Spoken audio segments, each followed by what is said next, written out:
I was born into a middle-class Tamil family in the island town of Rameshwaram.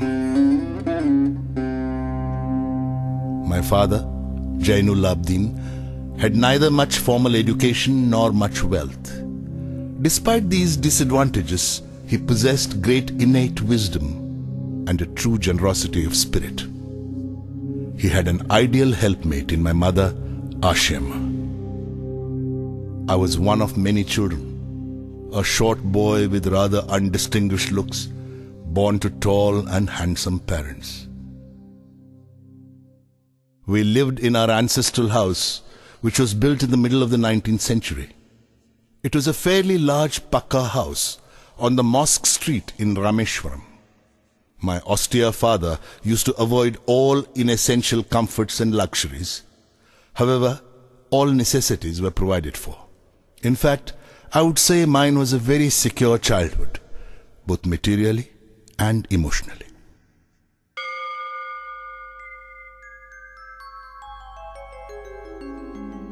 The famous Shiva temple, which makes Rameshwaram so sacred to pilgrims, was about a 10-minute walk from our house.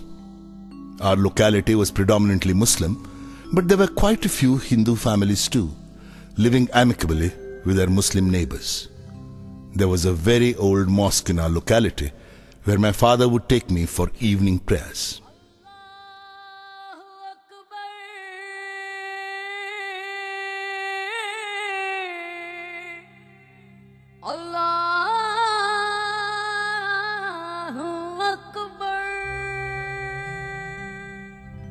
The high priest of the Rameshwaram temple, Pakshi Lakshmana Shastri, was a very close friend of my father's.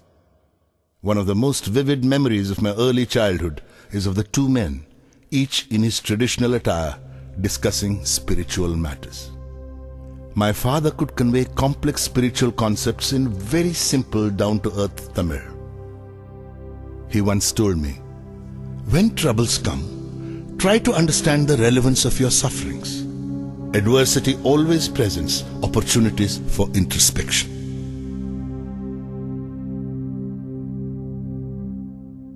I have throughout my life tried to emulate my father in my own world of science and technology. I feel convinced that there exists a divine power that can lift one up from confusion, misery, melancholy and failure and guide one to one's true place.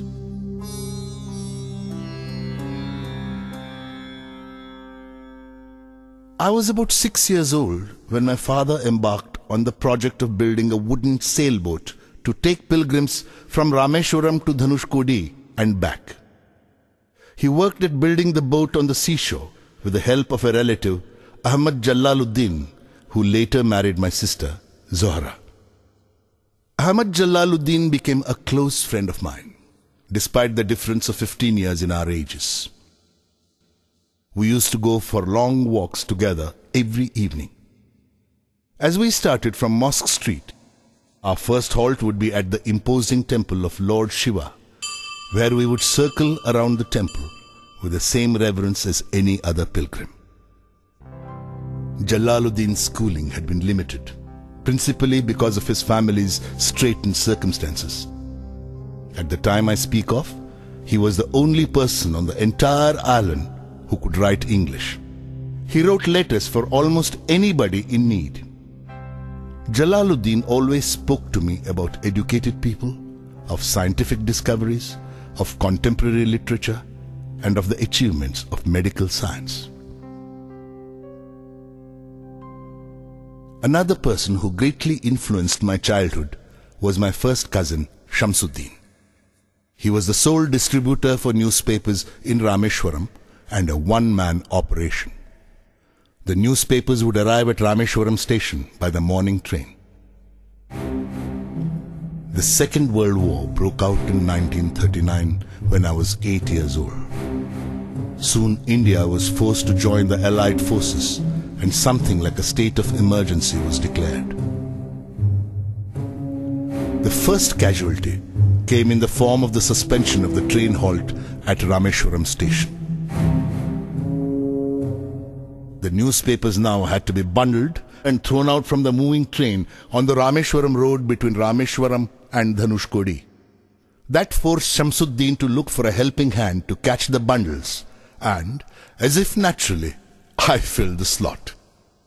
Shamsuddin helped me earn my first wages. Every child is born with some inherited characteristics into a specific socio-economic and emotional environment and trained in certain ways by figures of authority. I inherited honesty and self-discipline from my father. From my mother, I inherited faith in goodness and deep kindness. But it was the time I spent with Jalaluddin and Shamsuddin that perhaps contributed most to the uniqueness of my childhood and made all the difference in my later life.